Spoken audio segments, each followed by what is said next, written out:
제가 말씀 다시 한번 읽고 말씀 이어가도록 하겠습니다. 1절부터 13절 쭉 읽어보도록 하겠습니다. 또한 제자들에게 이르시되 어떤 부자에게 청지기가 있는데 그가 주인의 소유를 낭비한다는 말이 그 주인에게 들린지라. 주인이 그를 불러 이르되 내가 내게 대하여 들은 이 말이 어찌 됨이냐. 내가 보던 일을 세마라. 청지기 직무를 계속하지 못하리라 하니 청지기가 속으로 이르되 주인이 내 직분을 빼앗으니 내가 무엇을 할까. 땅을 파자니 힘이 없고 빌어먹자니 부끄럽구나. 내가 할 일을 알았도다. 이렇게 하면 직분을 빼앗긴 후에 사람들이 나를 자기 집으로 영접하리라 하고 주인에게 빚진 자를 일일이 불러다가 먼저 온 자에게 이르되 내가 내 주인에게 얼마나 빚졌느냐. 말하되 기름 100말이니이다. 이르되 여기 내 증서를 가지고 빨리 앉아 50이라 쓰라 하고 또 다른 이에게 이르되 너는 얼마나 빚졌느냐. 이르되 밀 100석이니이다. 이르되 여기 내 증서를 가지고 80이라 쓰라 하였는지라. 주인이 옳지 않은 청지기가 이를 지혜 있게 하였으므로 칭찬하였으니 이 세대의 아들들이 자기 시대에 있어서는 빛의 아들들보다 더 지혜로움이니라. 내가 너희에게 말하노니 불의의 재물로 친구를 사기라. 그리하면 그 재물이 없어질 때 그들이 너희를 영주할 처소로 영접하리라. 지극히 작은 것에 충성된 자는 큰 것에도 충성되고 지극히 작은 것에 불의한 자는 큰 것에도 불의하니라. 너희가 만일 불의한 재물에도 충성하지 아니하면 누가 참된 것으로 너희에게 맡기겠느냐. 너희가 만일 남의 것에 충성하지 아니하면 누가 너희의 것을 너희에게 주겠느냐. 집 하인이 두 주인을 섬길 수 없나니 혹 이를 미워하고 저를 사랑하거나 혹 이를 중히 여기고 저를 경히 여길 것임이니라. 너희는 하나님과 재물을 겸하여 섬길 수 없느니라. 아멘. 이 말씀을 우리가 함께 오늘 살펴볼 텐데 그동안 많이 살펴보았을 겁니다. 사실상 쉽지 않은 본문이고 우리를 많이 헷갈리게 하는 본문입니다. 오늘 그것에 대한 궁금증이나 여러 가지 어려움들을 다 해결할 수 없겠습니다. 그러나 여러 가지 초점을 잡아서 이 말씀이 의미하는 바를 한번 잘 살펴보고 이 누가복음 전체의 흐름 가운데 이것이 의미하는 바를 우리가 어떻게 그것을 확인할 수 있는지를 좀 살펴보도록 하겠습니다. 먼저 하나의 오해를 좀 잡죠. 우리가 6장 16장 9절에 이렇게 얘기하죠. 내가 너희에게 말하노니 불의의 재물로 친구를 사기라. 이 말씀 많이 듣지 않았습니까? 불의의 재물로 친구를 사기라. 이 말씀은 어떤 불의에 대해서 허락하는 말씀일까요? 그렇지가 않겠죠. 이 말씀 본문 하나로 무언가 근거를 대기는 어렵겠지만 여러분이 이미 성경 전체를 다 알다시피 하나님은 우리에게 공의를 요구하시죠. 불의에 대해서 하나님은 그것에 대해서 심판하실 것임을 분명히 일관성 있게 얘기하고 있습니다. 그렇다면 불의의 재물로 친구를 사기라라고 했을 때 여기서는 불의를 허락하는 말은 아닐 겁니다. 성경으로 성경을 해석하는 것이 종교개혁자들의 성경 해석 방법이었거든요. 그거는 우리에게도 동일합니다. 여러분이 어떠한 말씀을 보았을 때 그 본문 안에서 해결하기 어려울 때가 있죠. 그럴 때 어떻게 해야 되냐면 다른 성경을 통해서 이 말씀을 이해하는 법을 길러야 됩니다. 그래서 평소에 성경을 많이 읽는 것이 중요하죠. 오늘 내가 본 본문 가운데 본문의 내용으로 해결할 수 없을 때 다른 본문이 그것을 어떻게 얘기하고 있는지, 아니면 똑같은 단어를 다른 곳에서는 어떻게 사용하고 있는지, 아니면 이 본문에 대한 여러 가지 주요 사상이 다른 성경에서는 어떠한 사상으로 그렇게 얘기되고 있는지 이거를 전체적으로 다 살펴야, 그래서 성경이 성경을 해석하는 식으로 우리가 참된 성경의 해석 방법을 삼아야 성경을 바로 볼 수 있는 겁니다. 불의에 대해서도 마찬가지죠. 하나님은 불의를 원치 않으시죠. 불의의 재물로 친구를 사기라는 것은 불의를 타당화하고 그것에 대해서 하나님께서 허락하시는 부분은 아닐 겁니다. 그렇다면 또 다른 부분으로 넘어가죠. 친구를 사기라라고 했을 때 친구를 사귈 때는 불의의 재물을 그렇다면 허용하는 것인가? 라고 보았을 때 그렇지가 않죠. 그죠? 고린도 후서를 봐도 알다시피 우리는 불법과 같이 교류할 수 없는 자들이죠. 하나님의 자녀와 빛의 자녀들과 어둠의 자녀들이 적정껏 서로 섞이는 그런 관계가 아닌 거죠. 우리는 거룩함을 요구받고 있고 하나님 앞에 그러한 삶에 대해서 나아가려고 노력하고 있습니다. 친구를 사귈 때 불의한 재물을 통하여서 친구를 사귀는 걸 타당화하는 말씀은 아니겠지요. 그렇다면 좀 더 확대돼서 불의의 재물로 친구를 사귀라는 이 말씀이 결국 그리스도인도 세상적인 어떤 방법, 세상적인 어떤 법칙에 대해서 지혜롭게 이용해야 되지 않겠는가로 해석하면 어떻겠습니까? 그리스도인도 세상의 방법과 세상의 법칙을 지혜롭게 잘 사용해야 한다. 약간 조금 괜찮나요? 네. 이 부분은 조금 세밀하게 살펴야 됩니다. 이런 거죠. 세속적인 방법에 대해서 그것을 세상 사람들과 똑같이 세속적인 방법으로 우리가 뭔가 지혜롭게 이 세상을 살아가는 것을 허용하는 말씀으로는 보기 어렵겠습니다. 하나님께서 세속적인 방법으로 이 세상을 살아가서 뭔가 잘 되는 것을 통하여 그것이 지혜롭다라고 그렇게 칭찬하는 것이 아닌 거죠. 하나님께서 세속적인 방법을 우리에게 요구했다면 거룩과 충돌이 됩니다. 하나님의 방법과 충돌이 되는 거죠. 그러나 여기에서 우리가 한 가지 더 잘 살펴야 될 부분이 있습니다. 우리가 잘 헷갈리는 부분인데요.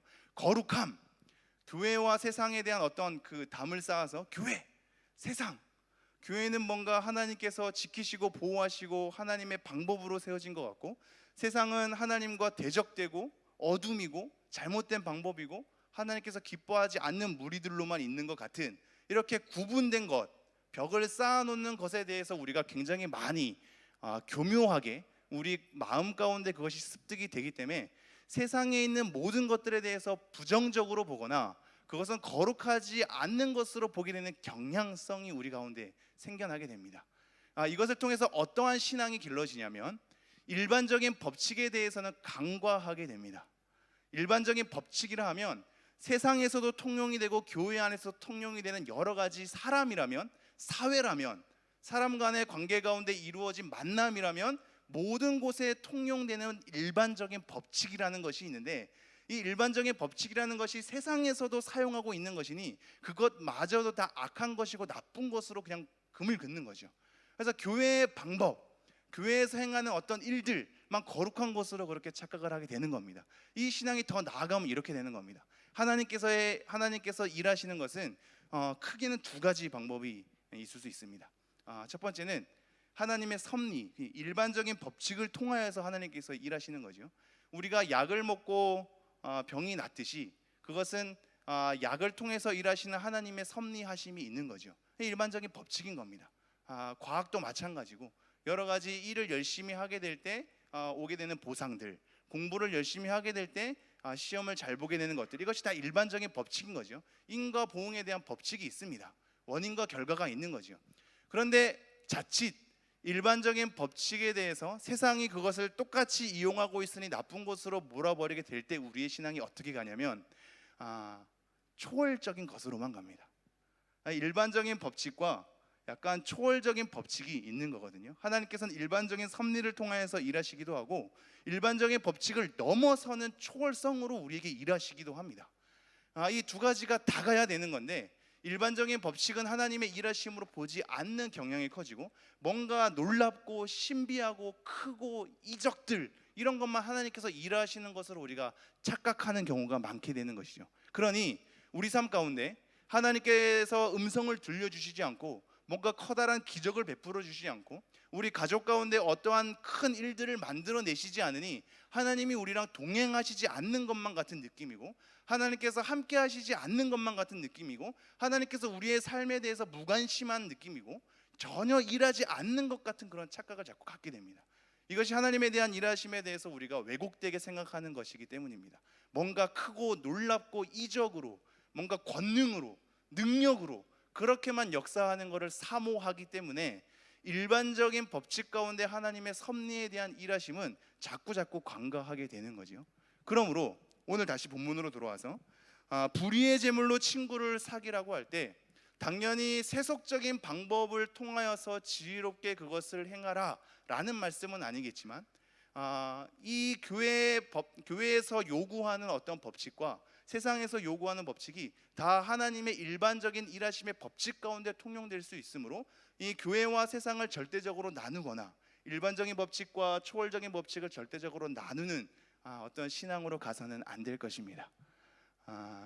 이거를 먼저 정리를 하고 들어가야 되기 때문에 한번 좀 빨리 가볼까요? 16장 1절 다시 한번 보죠. 또한 제자들에게 이르시되 어떤 부자에게 청지기가 있는데 그가 주인의 소유를 낭비한다는 말이 그 주인에게 들린지라. 먼저 초점을 잡아보죠. 누구에게 예수님께서 말씀하시죠? 제자들입니다. 또한 제자들에게 이르시되, 이거를 15장 1절로 3절까지 말씀 볼까요?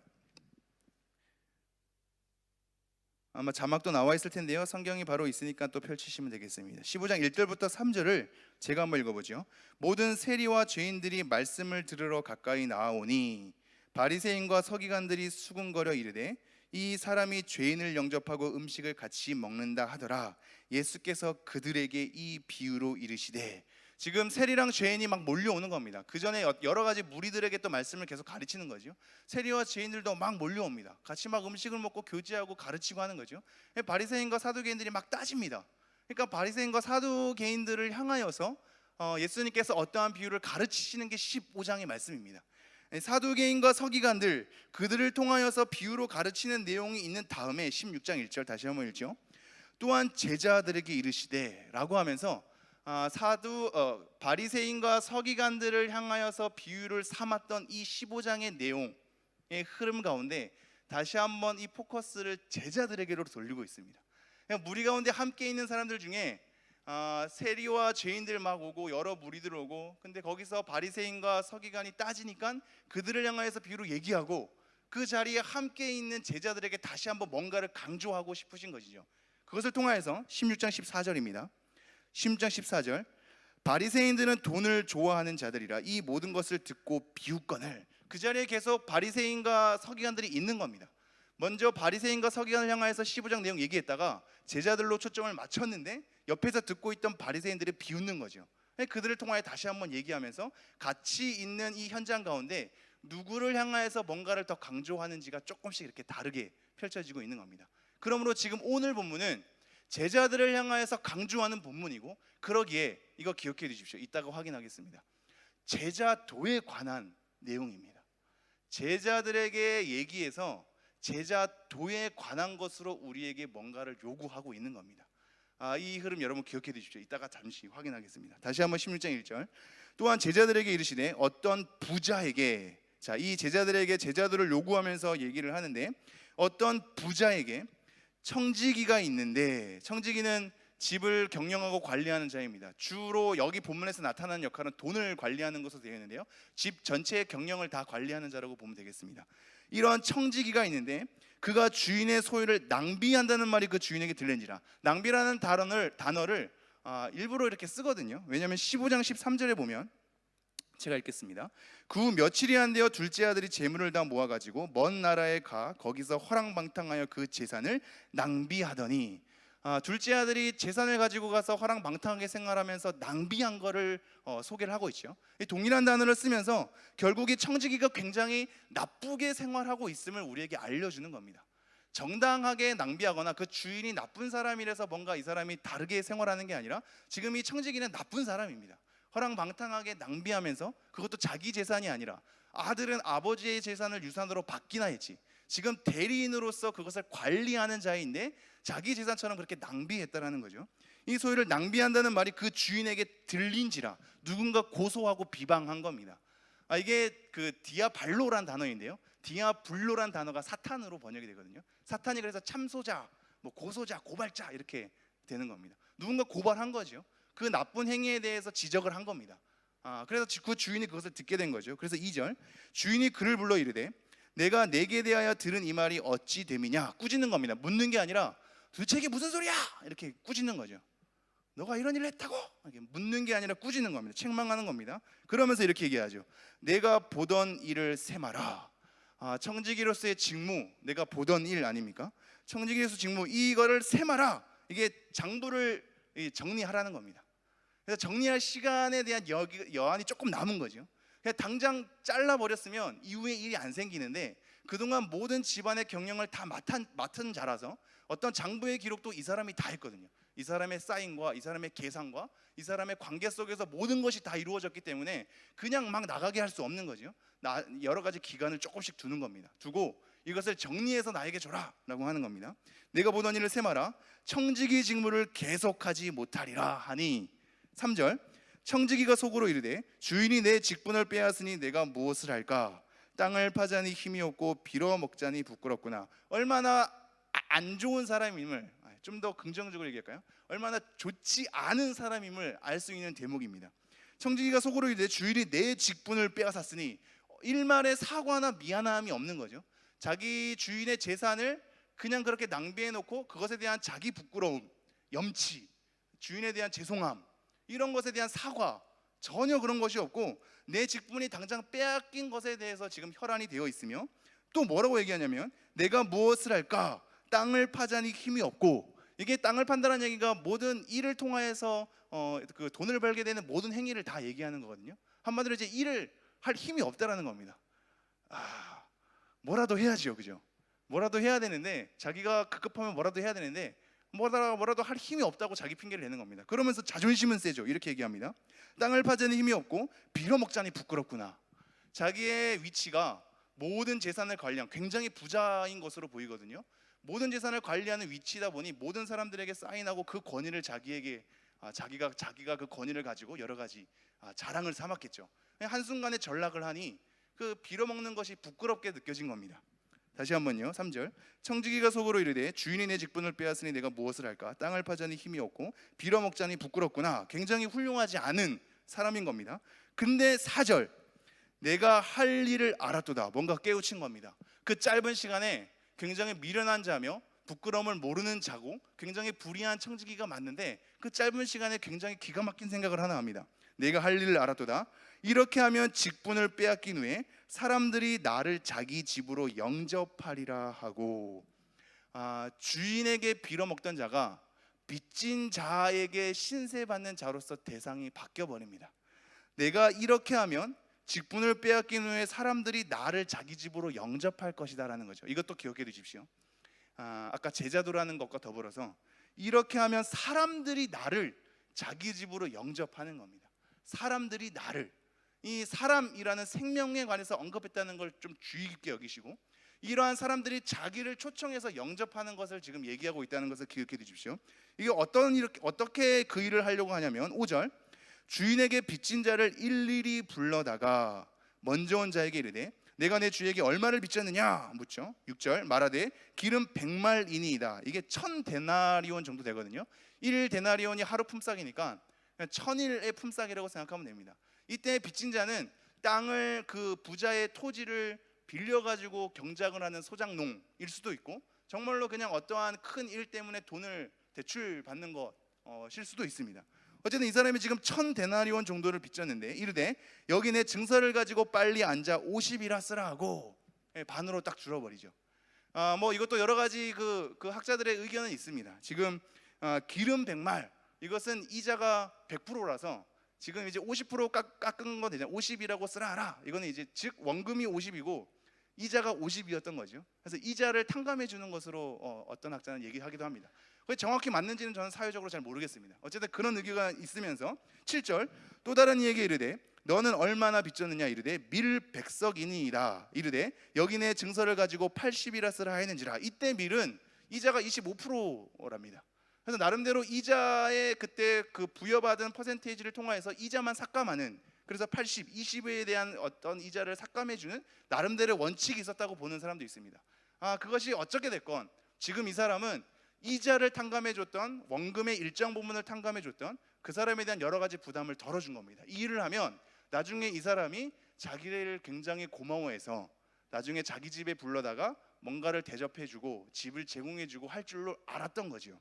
자, 다시 한번 6절 7절이요. 말하되 기름 100말이니이다. 이르되 여기 내 증서를 가지고 빨리 앉아 50이라 쓰라 하고, 또 다른 이에게 이르되 너는 얼마나 빚졌느냐 이르되 밀 100석이니이다. 이르되 여기 내 증서를 가지고 80이라 쓰라 하였는지라. 8절.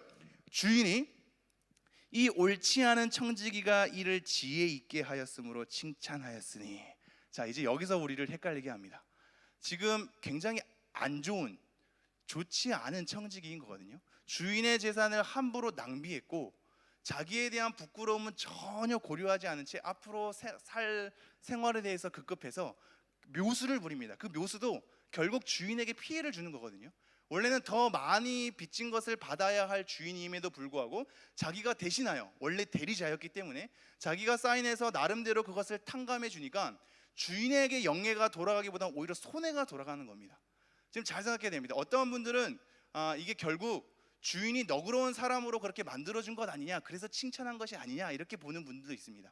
즉 이 종이 청지기가 나름대로 탕감해 주므로 그 주인이 뭔가 탕감해 준 사람으로 멋지게 얘기를 해서 결국 주인에게 칭찬이 돌아가므로, 명예가 돌아가므로 주인이 칭찬하였다라고 보는 분들도 있는데, 이게 사실 그렇지 않은 것은 지금 이후에 이 칭찬을 받는 사람들이 영접하는 사람은 주인이 아니라 청지기거든요.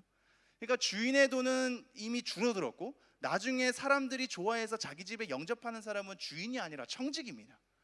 그러고 나중에 이렇게 영접했다는 얘기는 청지기가 잘린 것에 대해서 안 거죠.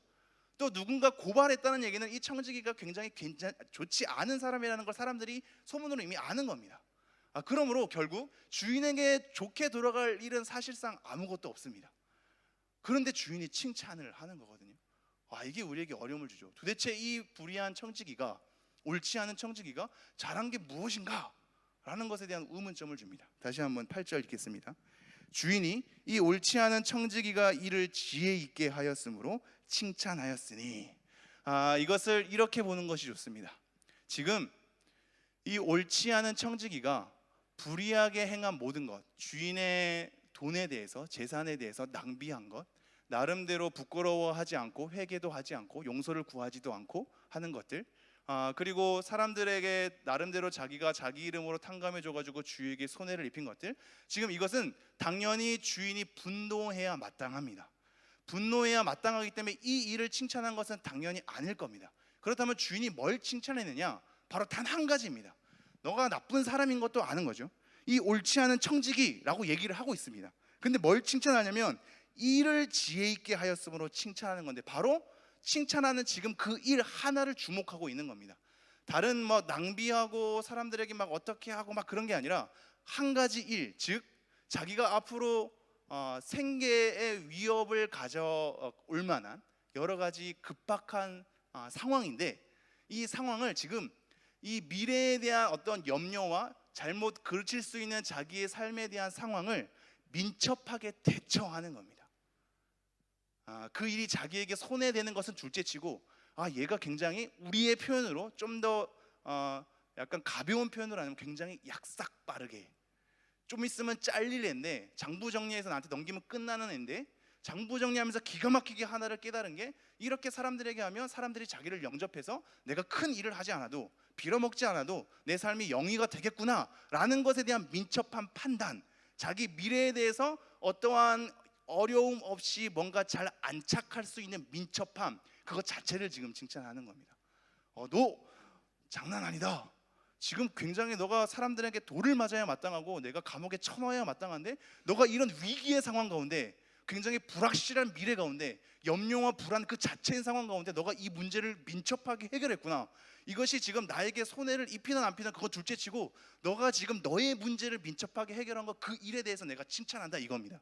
다시 한번 보죠. 8절. 주인이 이 옳지 않은 청지기가 이를 지혜 있게 하였으므로 칭찬하였으니. 그래서 이 말이 나오죠. 이 세대의 아들들이 자기 시대에 있어서는 빛의 아들들보다 더 지혜로움이니라. 빛의 아들들이 누굴까요? 데살로니가전서 5장 5절 자막 한번 띄워주시겠어요? 함께 읽겠습니다. 시작. 너희는 다 빛의 아들이요 낮의 아들이라. 우리가 밤이나 어둠에 속하지 아니하니. 그리스도인을 빛의 아들로 봅니다. 에베소서 5장 8절 한번 볼까요? 너희가 전에는 어둠이더니 이제는 주 안에서 빛이라. 빛의 자녀들처럼 행하라. 지금 이 빛의 자녀는 결국 그리스도인을 얘기하고 있는 거거든요. 그럼 다시 한번 돌아오죠. 8절. 주인이 옳지 않은 청지기가 이를 지혜 있게 하였으므로 칭찬하였으니. 이 세대의 아들들이, 이 세속적인 이 아들들을 얘기하는 겁니다. 이 세대의 아들들이 자기 시대에, 이 땅에 살아가는 여러 가지 지금 이 일들, 이 시대에 있어서는 그리스도인, 빛의 아들들보다 더 지혜로움이니라 라고 얘기하고 있습니다.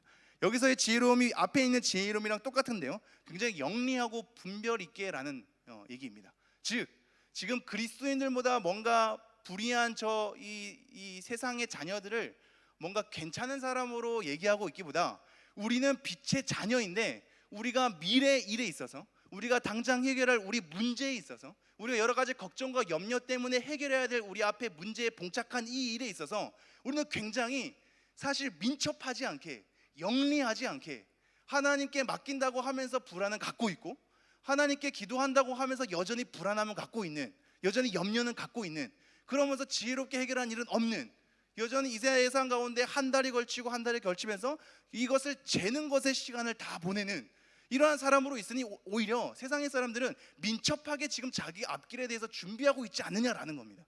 더 지혜롭죠.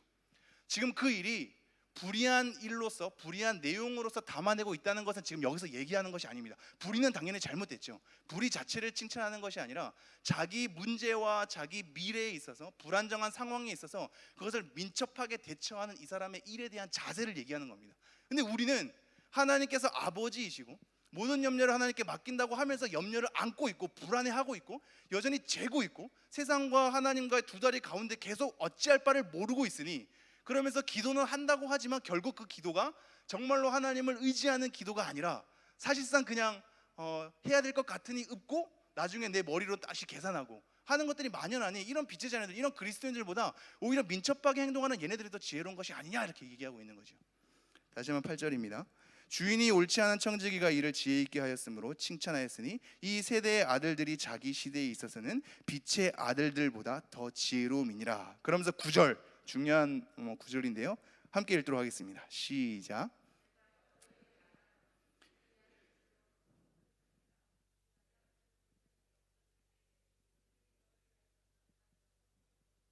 제가 다시 한번 읽겠습니다. 내가 너에게 말하노니 불의의 재물로 친구를 사귀라. 그리하면 그 재물이 없어질 때 그들이 너희를 영주할 처소로 영접하니라. 자, 그동안 이 민첩성에 대해서, 자기 어떤 문제에 대한 해결에 대한 어떤 태도에 대해서, 여러 가지 미래를 준비하는 일에 대해서 굉장히 민첩하고 영리하게 분별 있게 행동하는 그 불의한 옳지 않은 청지기에 대해서 그 일에 있어서는 칭찬을 하면서, 그러면서 9절, 내가 너에게 말하노니 불의의 재물로 친구를 사귀라 라고 얘기하고 있습니다. 이것이 무슨 얘기냐면, 이 불의의 재물이라고 할 때 이 불의가 8절에 보면 옳지 않은 청지기랑 이 옳지 않다라는 단어랑 똑같은 단어입니다. 즉 지금 불의의 재물로, 불의라는 내용을 가지고 있는 이 재물로 친구를 사귀라는 것에 대해서 합당하게 얘기하는 것이 아닙니다. 옳지 않은 청지기를 지금 비유로 계속 들다가 이제는 9절에 본격적으로 이 비유에 대한 설명을 우리에게 요구를 하고 있거든요. 불의의 재물이라는 동일한 단어를 통해서 옳지 않은 청지기를 띄워놓죠.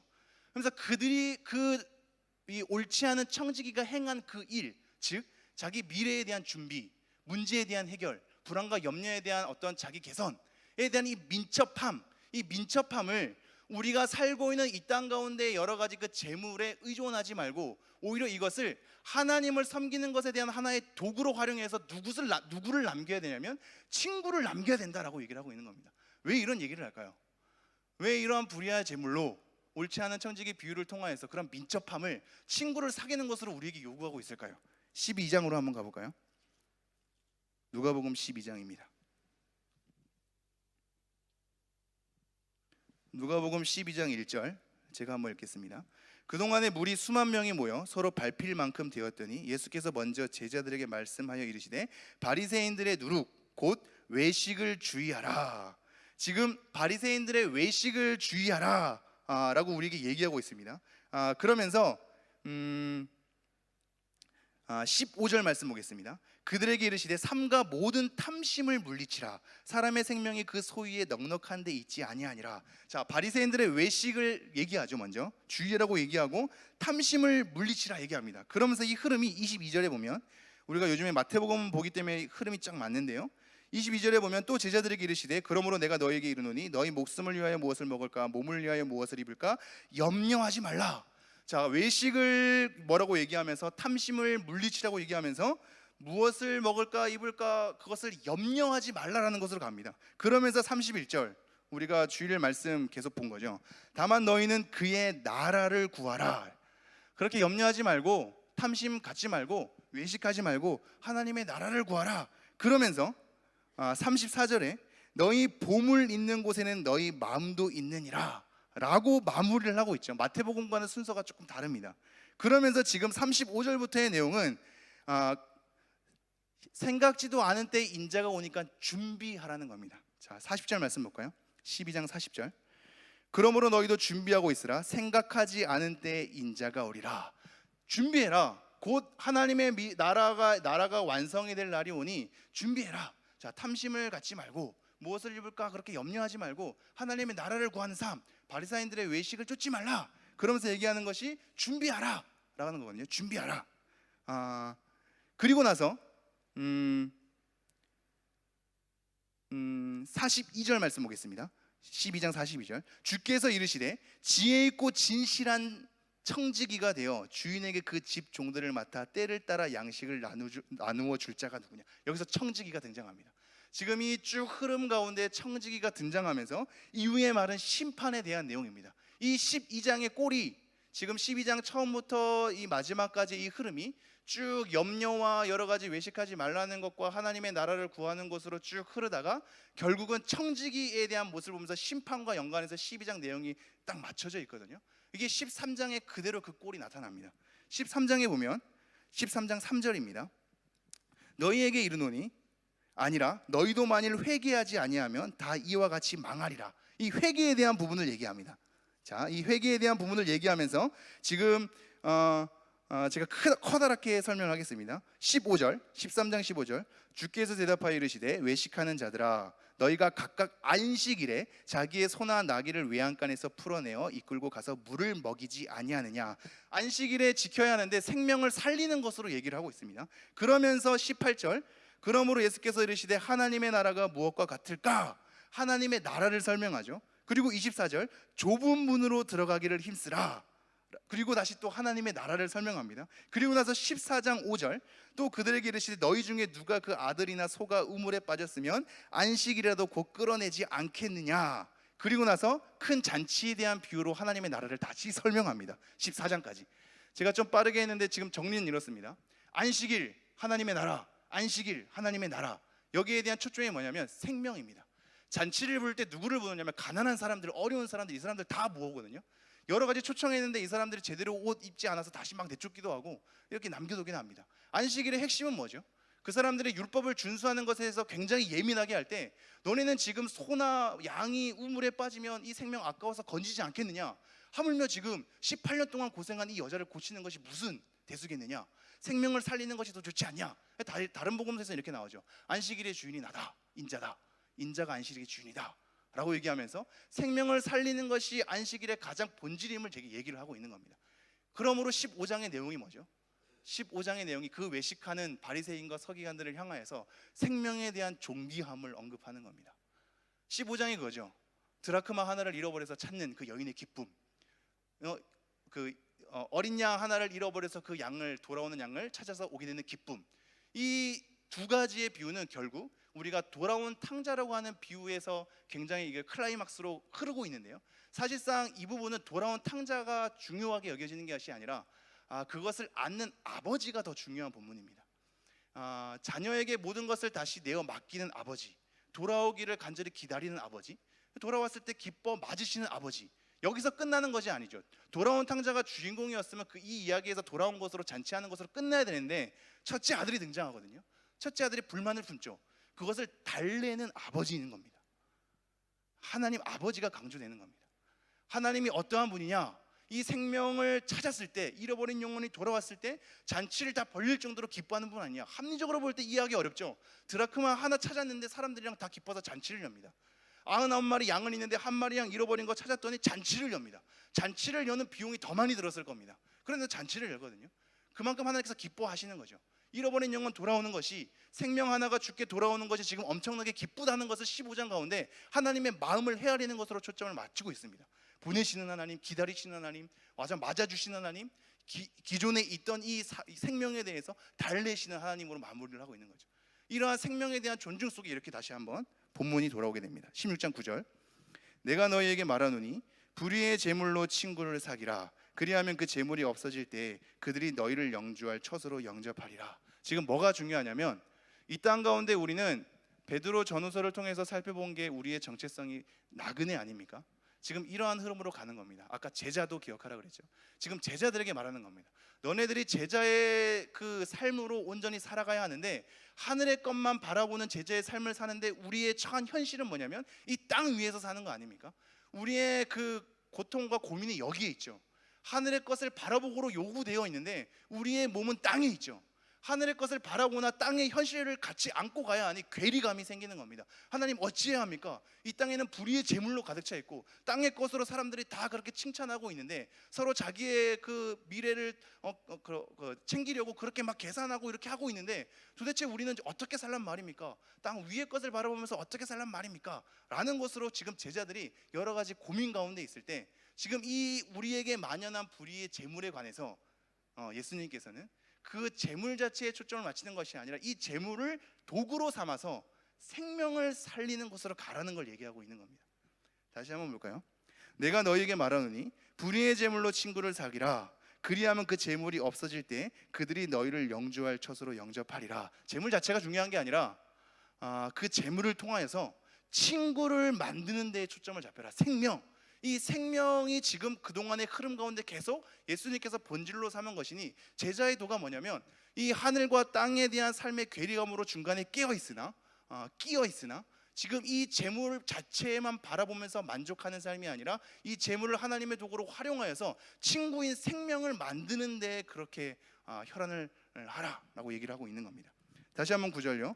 내가 너희에게 말하노니 불의의 재물로 친구를 사귀라. 그리하면 그 재물이 없어질 때 그들이 너희를 영주할 처소로 영접하리라. 이것 때문에 14절이 이렇게 되는 거죠. 바리새인들은 돈을 좋아하는 자들이라. 이 모든 것을 듣고 비웃거늘. 돈에 대해서 그렇게 평가하니까 비웃는 겁니다. 이 재물에 대해서 그 초점을 잡는 게 아니라 이 재물을 도구로 삼아서 생명을 살리는 것, 생명을 만드는 것, 관계를 형성하는 것, 이것에 초점을 잡고 있으니 비웃죠. 그러나 그 이후의 말을 보십시오. 17장 2절. 그가 이 작은 자 중에 하나를 실족하게 할진대 차라리 연자 맷돌이 그 목에 매어 바다에 던져지는 것이나 아니라. 왜 이 말씀들이 나오는지 이해가 되시죠? 작은 자, 가난한 자, 이 자들을 구제할 것과 이 사람들을 실족하지 말아야 될 것, 이 생명을 살리는 것, 어린 양 하나 돌아오는 것, 잃어버린 둘째 아들 돌아오는 것, 첫째 아들이 분만을 품을 때 달래는 것, 이 생명에 대한 존귀함으로 가고 있는 겁니다. 그래서 제가 하나만 하고 조금 정리하죠. 14장 25절부터 이렇게 나와 있습니다. 제가 쭉 읽어보겠습니다. 수많은 무리가 함께 갈새 예수께서 돌이켜 이르시되 무릇 내게 오는 자가 자기 부모와 처자와 형제와 자매와 더욱이 자기 목숨까지 미워하지 아니하면 능히 내 제자가 되지 못하고 누구든지 자기 십자가를 지고 나를 따르지 않는 자도 능히 내 제자가 되지 못하리라. 그러면서 이렇게 얘기하죠. 28절. 너희 중에 누가 망대를 세우고자 할진대 자기의 가진 것이 준공하기에 족할는지 먼저 앉아 그 비용을 계산하지 아니하겠느냐. 어떤 것을 세우는데 그 비용을 계산하는 것이 합리적인 일반적 법칙이라고 얘기하고 있죠. 그러면서 29절. 그렇게 아니하여 그 기초만 쌓고 능히 이루지 못하면 보는 자가 다 비웃어 이르되 이 사람이 공사를 시작하고 능히 이루지 못하였다 하리라. 또 어떠한 임금이 다른 임금과 싸우러 갈 때 먼저 앉아 일반 명으로서 저 2만 명을 거느리고 오는 자를 대적할 수 있을까? 헤아리지 아니하겠느냐. 만일 못할 터이면 그가 아직 멀리 있을 때 사신을 보내 화친을 청할지리라. 지금 두 가지입니다. 제자도를 실현할 때 계산하는 것과 헤아리는 것이 필요하답니다. 제자도의 조건을 만족시킬 때 우리의 삶에 뭔가가 하나님 앞에 내려놓아야 할 것이 있는데 바로 계산하는 것 그리고 헤아리는 것입니다. 그러면서 이렇게 33절. 이와 같이 너희 중에 누구든지 자기의 모든 소유를 버리지 아니하면 능히 내 제자가 되지 못하리라. 다시 한번 돌아올까요? 이거는 제자도의 말입니다. 불의의 재물로 친구를 사귀라는 말은 결국 우리가 이 땅에 껴있는 상태에서 하늘의 삶을 바라보는 것으로 우리에게 요구되고 있지만 그렇다면 이 땅의 삶을 어떻게 해야 됩니까? 라고 할 때 지금 이 땅에 머문 그 재물 자체에 지금 혈안이 되지 말고 이거를 통하여서 생명을 살리는 것으로 가라. 이것이 제자도로서 우리에게 요구되는 것이니 그러므로 재물과 하나님을 겸하여 섬길 수 없는 제자도의 법칙이 우리에게 있는 것이다 라고 얘기하는 겁니다. 그래서 이렇게 되죠. 10절. 지극히 작은 것에 충성된 자는 큰 것에도 충성되고 지극히 작은 것에 불의한 자는 큰 것에도 불의하니라. 작은 것에 충성된 자 기억해 두십시오. 11절. 너희가 만일 불의한 재물에도 충성하지 않으면 누가 참된 것으로 너희에게 맡기겠느냐. 불의한 재물에도 충성한 자. 12절. 너희가 만일 남의 것에 충성하지 않으면 누가 너희의 것을 내게 주겠느냐. 남의 것에 충성한 자. 정리하면 이겁니다. 지극히 작은 것에 충성한 자, 불의한 재물에도 충성한 자, 남의 것에 충성한 자. 이것이 지금 우리가 청지기로서 우리가 담아내는 삶 전체인 거죠. 어떠한 재물에 있어서 우리의 재물과 일상은 떨어질 수 없는 이 땅의 삶 아닙니까? 이 땅에서 그런 작은 것에 이 물질에 대해서 하나님을 위해서 도구로 삼아 생명을 살리는 것으로 사용하는 일상의 작은 삶이 없으면 큰 것도 못 맡긴다라는 겁니다. 그러니까 불의의 재물에 대해서 충성하라 그러죠. 남의 것, 지금 이것이 다 하나님 것 아닙니까? 남의 것에 충성해야 나중에 하나님께서 우리 것으로 보상해 주시죠. 그래서 마지막으로 13절 이렇게 갑니다. 집 하인이 두 주인을 섬길 수 없나니 혹 이를 미워하고 저를 사랑하거나 혹 이를 중히 여기고 저를 경히 여길 것임이니라. 너희는 하나님과 재물을 겸하여 섬길 수 없느니라. 마치겠습니다. 여러분, 지금 우리에게 제자도를 얘기하고 계십니다. 우리에게 하나님과 재물을 겸하여 섬길 수 없다는 제자도의 하나의 기본적 법칙을 얘기하고 있는 겁니다.